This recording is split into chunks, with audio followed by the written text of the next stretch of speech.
Doongalik Studios Art Gallery, located at number 20 Village Road in Nassau, is the oldest privately owned gallery in the country.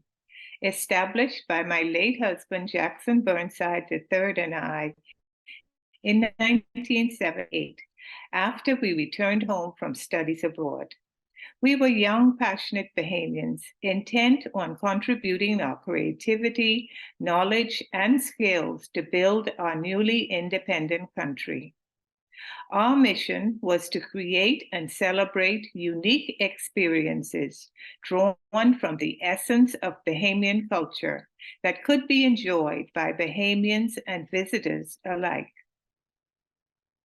Jackson once said, "Doongalik is dedicated to the Bahamian experience. All of us are dynamic.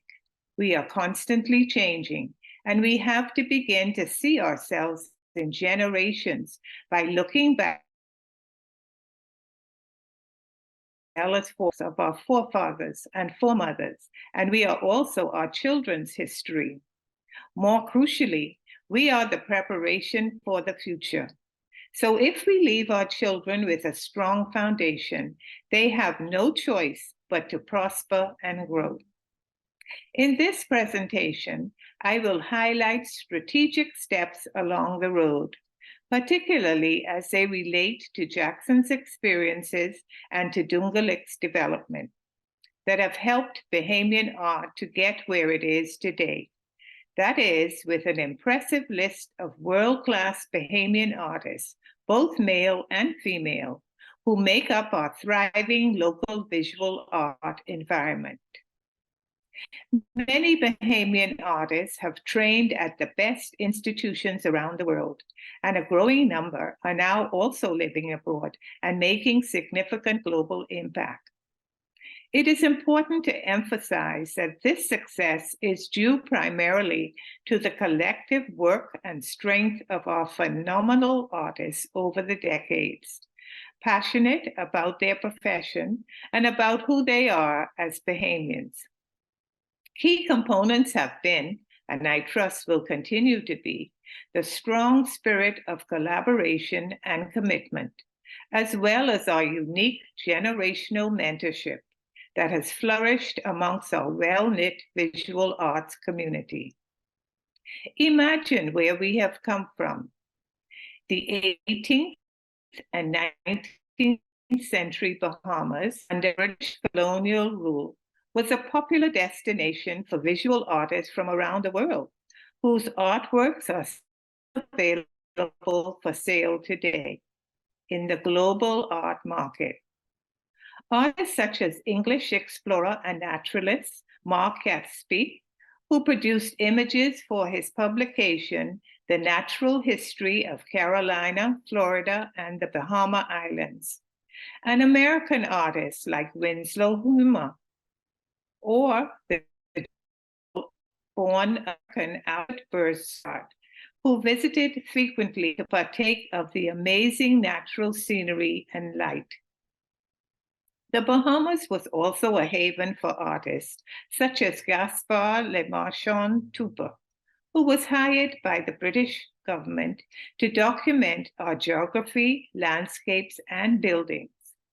This set of G-clays from this artist's images of historic watercolors of Nassau, 1854 to 1856, is in my collection.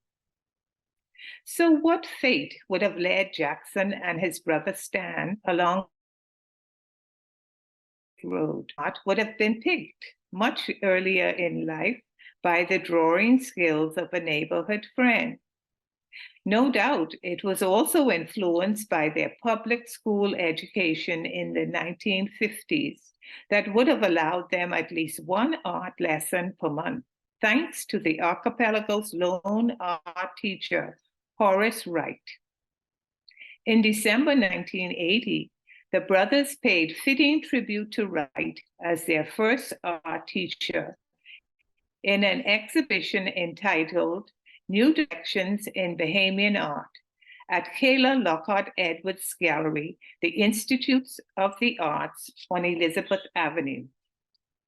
Was it the intrigue Jackson felt as a young boy watching the American female artist Hildegard Hamilton on the street painting in plein air in Nassau that encouraged his parents to allow him to attend Don Russell's Academy of Fine Arts on Elizabeth Avenue.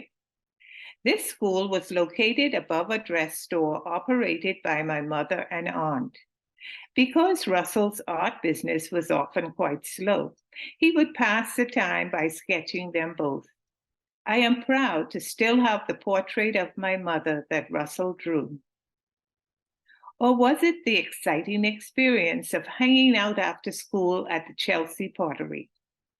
Located on the site of the former post office on East Hill Street, Jackson would walk past the pottery on his way to and from school.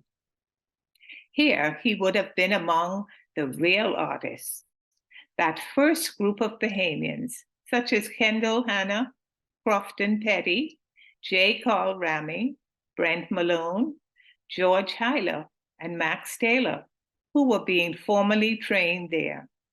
I myself spent interesting times at the pottery, our family being close friends with Peggy Ray, Malcolm Ray's mother, who was also one of the English artists employed there.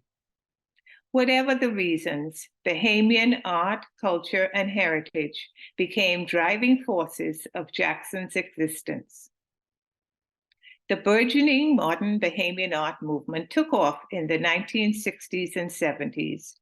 During this period, the growth of educational facilities, including the College of the Bahamas, was prioritized.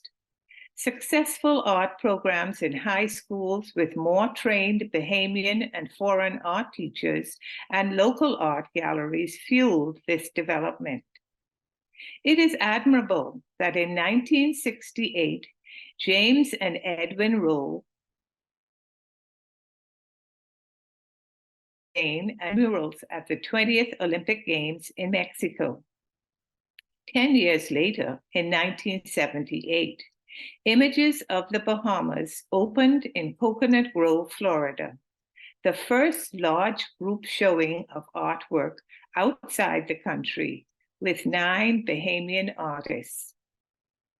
Almost 3 decades later, in 1996, as a part of the Centennial Olympic Games in Atlanta, Georgia, Stan, John Beadle, and Jackson, known as Burnside, Beadle, Burnside, were honored to have Sidney Poitier open their Junkanoo Jam Jubilee exhibition to wide acclaim. The exhibition paintings were created using jamming method, an artistic approach developed by Stan in 1985, when he and Jackson produced a collaborative wooden sculpture entitled Faces. Similarly, in this exhibition's Jamming 2 series, the 3 artists also produced the work collaboratively, similar to a musician's jam session. Jammin' has developed several iterations over the years that have all been very successful. By 1973, when Edmund Moxey's Bahamian Museum and Art Gallery opened at Jumbe Village, with James Roll as curator, Jackson was there with his artwork. Ed Moxey was also a family friend who encouraged Jackson's artistic skills and invited him in later years to be interviewed for his documentary, The Price of Being a Man, that chronicled the traumatic and tragic demise of Jumbe Village. Moxey did this despite the fact that Jackson was one of the designers of the National Insurance Building, which was built over the very area where Jumbe Village originally stood. In 1979, the Finance Corporation of the Bahamas, known as FinCo, became involved with the promotion of the arts by commissioning the paintings of 12 historic buildings by Bahamian artists. Proceeds from the sale of the limited edition prints were used to finance the first 2 FinCo summer art workshops in 1980 and 1982. The workshops were organized by Eddie Minnis, assisted by other Bahamian artists up until 1989, when Antonius Roberts took over the program. The FINCO workshops served as a highly successful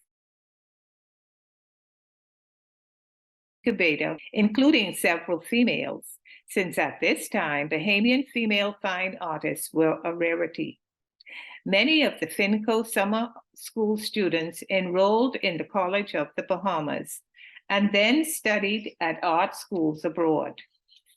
The program also provided further opportunity for emerging students to be closely mentored by the established artists. In 1984, the Central Bank of the Bahamas began their art competition and exhibitions program in their specially designed art gallery, spearheaded by Antonius Roberts. The program continues to this day, providing an excellent opportunity to encourage and expose emerging art talent. The Central Bank also remains a major collector, along with other institutions, including commercial banks, as well as law offices, hotels, and insurance companies, who recognize the profitability of acquiring Bahamian art collections. Outside of the mainstream art movement that was beginning to gather steam, another artist worked alone in developing his craft. Amos Ferguson, a self-taught house painter and our most prolific Bahamian intuitive artist, held his first solo exhibition at Too Good Studio on East Bay Street in 1972, followed by others in 1977 and 1978 at the Lyford Key Gallery and Brent Malone's Matinee Gallery, respectively. In 1985, with the help of Uta Steinbeck as curator and collector Suki Miller, Amos opened a highly acclaimed exhibition entitled Paint by Mr. Amos Ferguson at the Wadsworth Atheneum in Hartford, Connecticut, which also traveled throughout the United States. Although his international fame soared following this experience, up to his dying day, Amos bemoaned the lack of appreciation for his art by his fellow Bahamians. Jackson was honored to write the catalog narrative for Amos's exhibition, Match Me If You Can, held in April 1991 at the Central Bank of the Bahamas. We remained in Amos's good books as avid collectors of his art throughout our many years of friendship with him and his lovely wife, Bea. In 1990, the Bahamian Creative Artists United for Serious Expression, founded by Stan Burnside, along with Jackson, John Beadle, Brent Malone, Max Taylor, and Antonius Roberts, held their first group exhibition at the Central Bank of the Bahamas Gallery. In 1992, their work traveled internationally to the Art Museum of the Americas in Washington, D.C., and to the Dominican Republic. In 2000, because his exhibition On the Edge of Time, Contemporary Art from the Bahamas, was displayed at the Inter-American Development Bank Cultural Center in Washington, D.C. In November of the same year, the Bahama National Trust introduced their first annual Wine and Arts Weekend Festival at their retreat gardens on Village Road, which Jackson participated in. The National Trust is now preparing for their 31st Wine and Arts event this year. The National Art Gallery of the Bahamas, housed in the historic Villa Doyle, situated on West and West Hill Streets, was the first institution of its kind in the history of the Bahamas. Announced in 1996 by then Prime Minister Hubert Ingraham, the NAGB's goal was to record and preserve the narrative independent. The opening of the National Art Gallery of the Bahamas in 2003 was a tremendous addition to the stability and exposure of the sector. As it celebrates its 20th anniversary during this golden 50th independence year, NAGB can be proud of its achievements, knowing it has been effective in making the visual art more accessible, inclusive, and forming strong alliances locally as well as with institutions all around the world.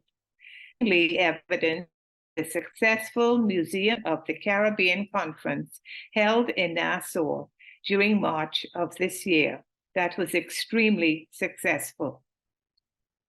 In 2004, Transforming Spaces was formed by a group of Bahamian galleries, including the National Art Gallery of the Bahamas, that was under the leadership at the time of director Erica James, to inform and educate the local and visiting public about Bahamian art. This registered nonprofit organization has also become an incubator and mentor in emerging artists, as well as to provide an avenue to foster family, island, and regional alliances through its highly successful annual art tour that will celebrate its 20th anniversary next year. It is a pleasure to announce that Transforming Spaces will return to its in-person bus tour format this year on Saturday and Sunday, November 11th and 12th. So be sure to mark your calendar for this event. In 2008, Island Films, headed by Karen Arthur and Thomas Newworth, produced a comprehensive Bahamian art documentary featuring 11 Bahamian artists, which was launched to public accolade throughout the archipelago of the Bahamas. As a result, in October 2011, Erica James and the National Art Gallery of the Bahamas collaborated with Doongalik to organize the largest international exhibition featuring 11 Bahamian artists entitled Master Artists of the Bahamas at the Waterloo Center for the Arts in Iowa and at the Museum of Fine Arts at Florida State University in Tallahassee. The Artists of the Bahamas was encouraged to produce 3 more documentaries based on the lives of 3 of the master artists who had passed away.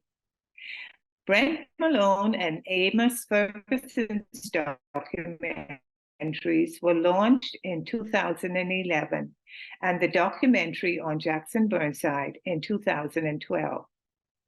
In 2014, Creative Nassau was one of the first entities in the region to be successful in their application to the UNESCO Creative Cities Network for the city of Nassau to be designated as a UNESCO Creative City of Crafts and Folk Art.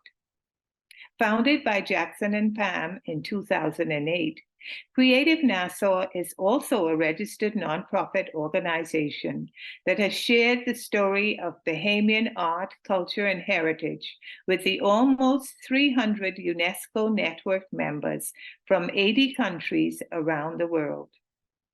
The 4 current working members of Creative Nassau, namely Rosemary Hanna, myself, Pam Burnside, Patricia Glinton-Micolas, and Nico Micolas, continue to keep Bahamian art, culture, and heritage alive through this international recognition. Unfortunately, but not surprisingly, this prestigious designation has still not been embraced nor acknowledged by our successive governments almost 10 years later. Although I am going back and forth in time, this is to give you a sense of all of the things that were happening simultaneously to build and nurture the arts ecosystem that we know today. For centuries, Junkanoo has been an integral part of Bahamian culture as a folk art, a festival of the people. Brent Malone started using Junkanoo as the theme of his paintings in 1979. More Bahamian artists, such as the Burnside brothers, had also returned home at this time and joined Junkanoo groups, recognizing Junkanoo's influence as a unique source of creativity. During this period, Junkanoo gained immense momentum, infiltrating other artistic and cultural genres. There have been several Junkanoo museums established over the years.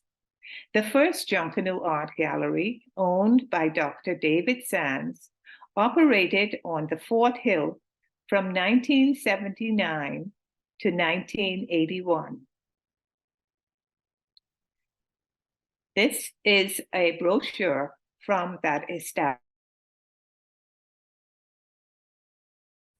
The Expo on Prince George Dock operated from 1993 for several years.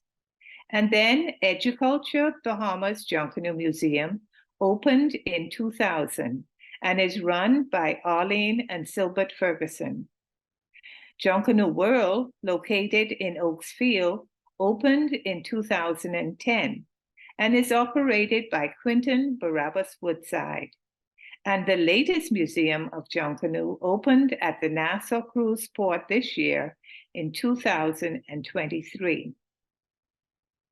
On October 5th, 1989, Junkanoo legend, the late Paul Knowles, opened Pra's Fringe first art exhibition of pasted Junkanoo sculptures at his law office on Elizabeth Avenue as another innovative example of his amazing creativity.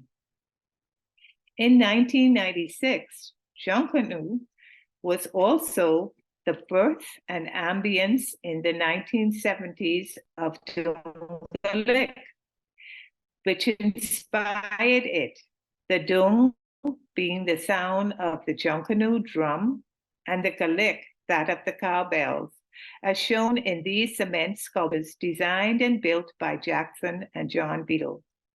Doongalik also incorporated Junkanoo into its artistic offerings by employing Junkanoo artists to produce Junkanoo-themed art for sale.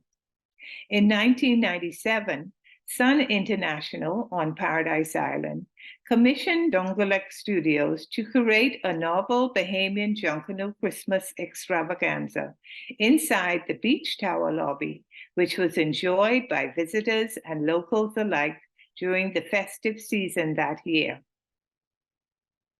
Doongalik's publication of I Come to Get Me, an inside look at the Junkanoo Festival, written by Arlene Nash Ferguson in 1999, is an in-depth behind-the-scenes look at the festival's production process, and it is a testimony to the recognition of Junkanoo as fine art.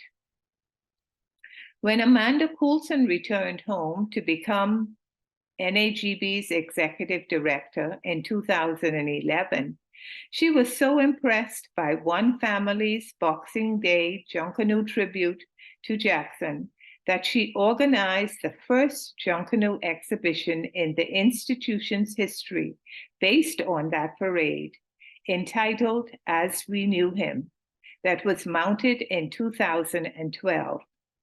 This was a realization of Jackson's goal of fusing folk art with fine of the One Family Junkanoo and Community Organization spray team of an intricately crepe paper pasted portrait of Jackson is another fine example of visual art and proof thereof. Two things have added fuel to the Bahamian art movement. The first is a robust group of collectors genuinely interested in acquiring Bahamian art. The second is a commitment to publishing on contemporary art.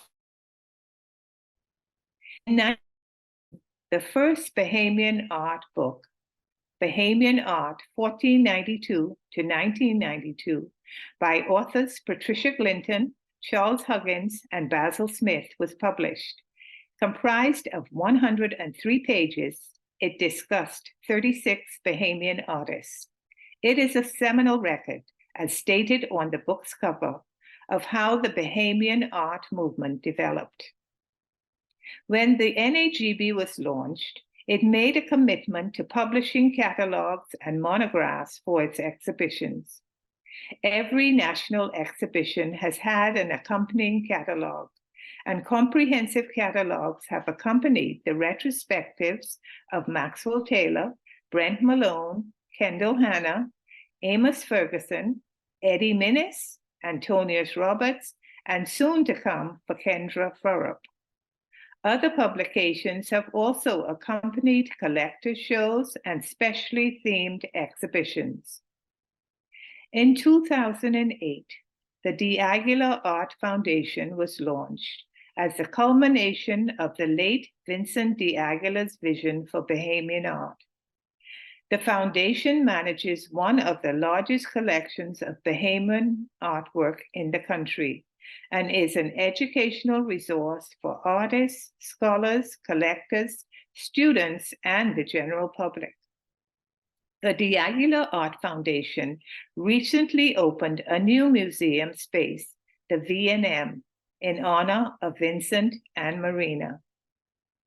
In 2012, 20 years after the publication of Bahamian Art, 1492 to 1992, Love and Responsibility, the Dawn Davies collection, was launched, boasting 548 pages and showcasing over 1,600 pieces of artwork from Miss Davies' collection, with the biographies of over 200 local artists. Love and Responsibility's collection of art was published in 2021. Thanks to the efforts of American author and art lover Annie Potts, in collaboration with the NAGB and these Bahamian collectors, on December 14, 2017, the exhibition Celebrate Art of the Bahamas opened at the Elliott Museum in Stuart, Florida, where it remained on display until February 2018. Max Taylor was present to demonstrate his printing process, and I was privileged to be invited to speak about the artworks.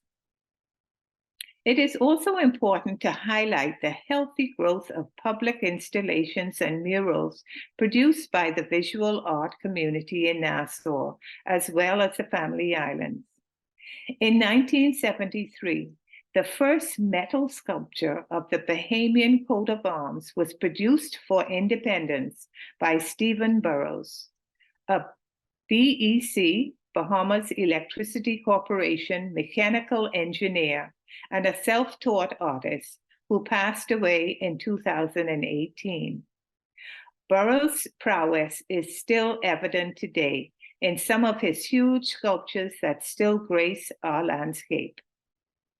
Shown here in this next slide are some of the works of metal artists and sculptors Tyrone Ferguson, Nick Copper King Austin, and Dwight Ferguson, who also uses his installations as social commentary.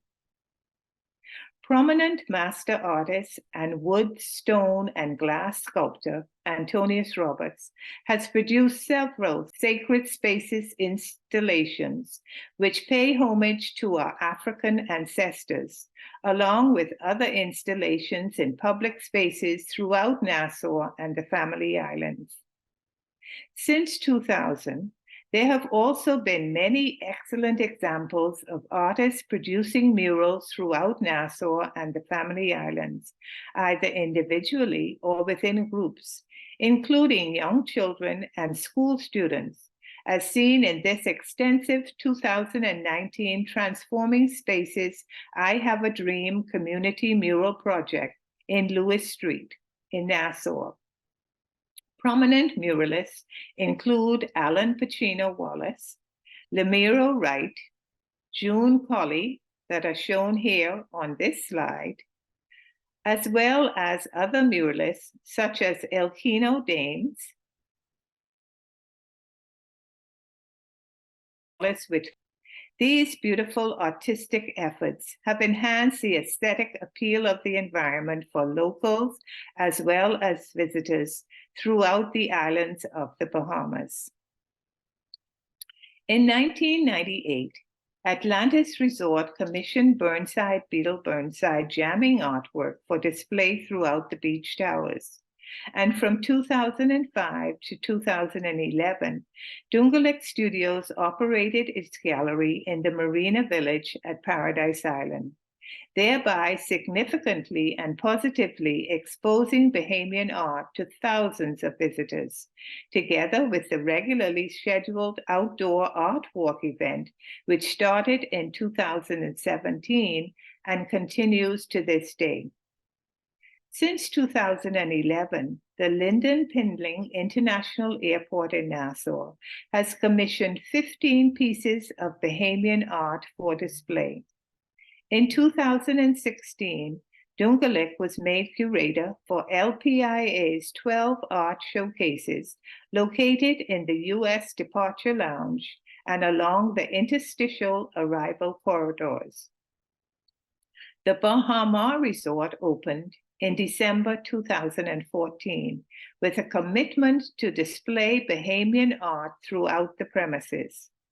John Cox, Director of Art and Culture, leads the team with oversight of the current art gallery, the Fairwind exhibition, which opened in 2018, and their newest gallery in 2022, called Echo, which operates as a multifunctional creative space in collaboration with the National Art Gallery of the John's work has really been to push Jackson's prediction for 2020 forward, and we thank him for his work in this regard. Currently, there are 12 active art galleries in Nassau. The two newest on Bay Street being the Gallery and Wine Bar at Nassau Cruise Port and the recently opened Native Arts and Crafts. The trend for the galleries located on the western end of the island, successfully showcasing Bahamian art and artists internationally, is to price Bahamian art in the high 4- and 5-figure ranges in line with the international art market. Whilst this is a sure indication that we have arrived at a global standard, an impressive feat that years ago in the 1980s, when he priced some of his artwork, such as this one, at an unheard of outrageous $1,000. It does give cause for pause, though, as to how this will affect the local purchasing market. Jackson made that prediction years ago that by the year 2020, more visitors would come to the Bahamas because of our art, culture, and heritage, rather than merely for our sun, sand, and sea. I think that this presentation gives credence to his words. When we look back at the road traveled over these decades, we certainly have much to be proud of. The visual arts community must continue doing what we do best, since we have never relied on political patronage for our success. I would also implore our younger emerging artists to embrace their Bahamian art history in order to recognize and respect those artists on whose shoulders they now stand. May this circle remain unbroken. For my part, at this junction on the road to 50, having lived this narrative as outlined, I am content to step back with confidence and observe this generation move the Bahamian visual arts journey further forward, upward, and onward. Thank you.